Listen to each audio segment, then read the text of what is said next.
Evangelio de hoy. Abres tú la mano, Señor, y nos sacias. 28 de julio del 2024. Lectura de la 17º domingo del tiempo ordinario. Primera lectura. Lectura del segundo libro de los Reyes 4, 42 a 44. En aquellos días uno de Baal Salisá vino a traer al profeta Eliseo el pan de las primicias, 20 panes de cebada y grano reciente en la alforja. Eliseo dijo, dáselos a la gente que coman. El criado replicó, ¿qué hago yo con esto para 100 personas?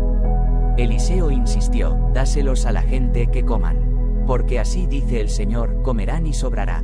Entonces el criado se los sirvió, comieron y sobró, como había dicho el Señor. Palabra de Dios. Salmo 144, 10 a 11, 15 a 16, 17 a 18. Abres tú la mano, Señor, y nos sacias. Que todas tus criaturas te den gracias. Señor, que te bendigan tus fieles. Que proclamen la gloria de tu reinado. Que hablen de tus hazañas. Los ojos de todos te están aguardando. Tú les das la comida a su tiempo. Abres tú la mano. Y sacias de favores a todo viviente. El Señor es justo en todos sus caminos. Cerca está el Señor de los que lo invocan. De los que lo invocan sinceramente. Segunda lectura. Lectura de la carta del apóstol San Pablo a los Efesios 4, 1 a 6. Yo, el prisionero por el Señor, os ruego que andéis como pide la vocación a la que habéis sido convocados. Sed siempre humildes y amables, sed comprensivos, sobrellevaos mutuamente con amor, esforzaos en mantener la unidad del Espíritu con el vínculo de la paz. Un solo cuerpo y un solo Espíritu, como una sola es la esperanza de la vocación a la que habéis sido convocados. Un Señor, una fe, un bautismo. Un Dios, Padre de todo, que lo trasciende todo, y lo penetra todo, y lo invade todo. Palabra de Dios. Evangelio. Lectura del Santo Evangelio según San Juan 6, 1 a 15.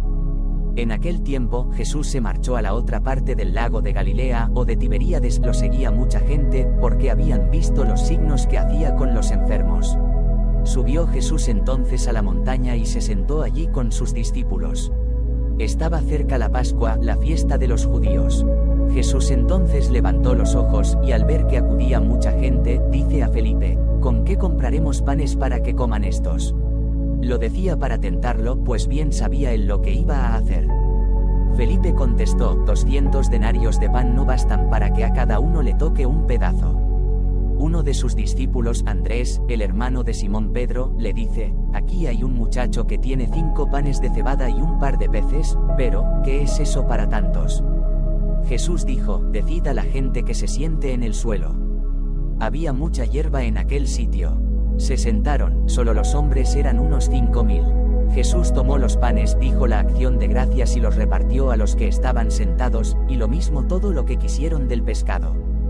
Cuando se saciaron, dice a sus discípulos, recoged los pedazos que han sobrado, que nada se desperdicie. Los recogieron y llenaron 12 canastas con los pedazos de los 5 panes de cebada que sobraron a los que habían comido. La gente entonces, al ver el signo que había hecho, decía, este sí que es el profeta que tenía que venir al mundo. Jesús entonces, sabiendo que iban a llevárselo para proclamarlo rey, se retiró otra vez a la montaña él solo.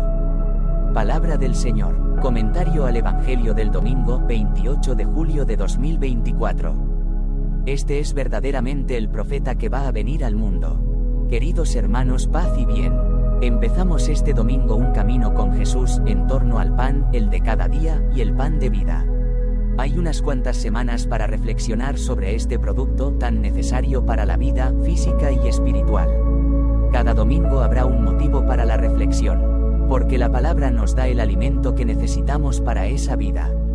Hasta hoy, a lo largo de los domingos de este año fuera de Cuaresma y Pascua, hemos ido leyendo el Evangelio de San Marcos.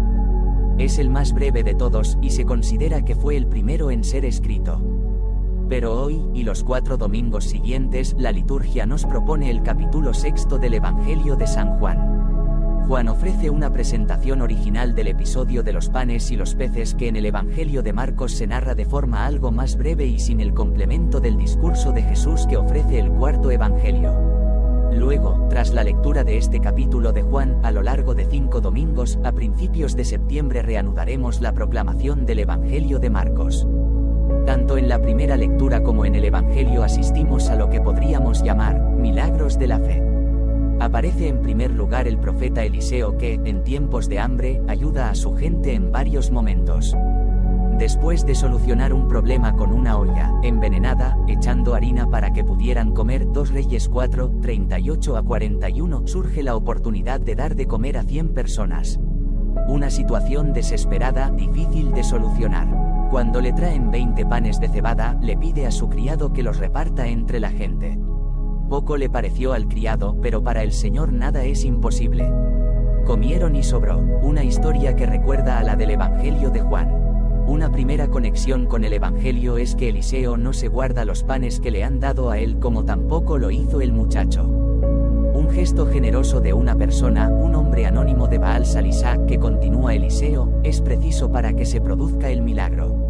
Como había dicho el Señor, comieron y sobró. Cuando nos parezca que un pequeño donativo a una ONG no sirve de nada, por ejemplo, recordemos esta escena del Antiguo Testamento. Contra la lógica del hombre está la fe en la palabra de Dios. Como Pedro en el lago, ya que lo dices, echaremos las redes, Lucas 5, 5. Las palabras de Pablo en la segunda lectura, un solo Señor, una sola fe, un solo bautismo, las uso a menudo en mi parroquia, cuando algún ortodoxo despistado me pregunta que si puede entrar a rezar.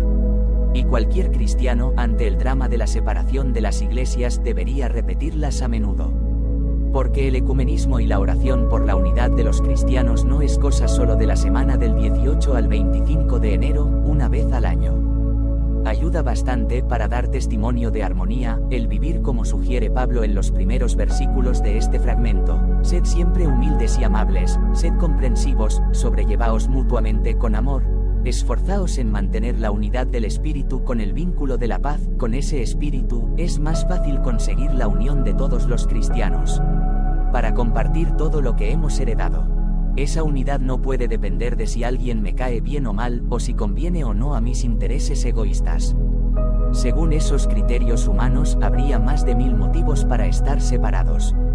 Porque cada uno tiene su historia, su educación, su carácter, sus circunstancias económicas y sociales, incluso entre los cristianos, a veces la religión es motivo de disputa.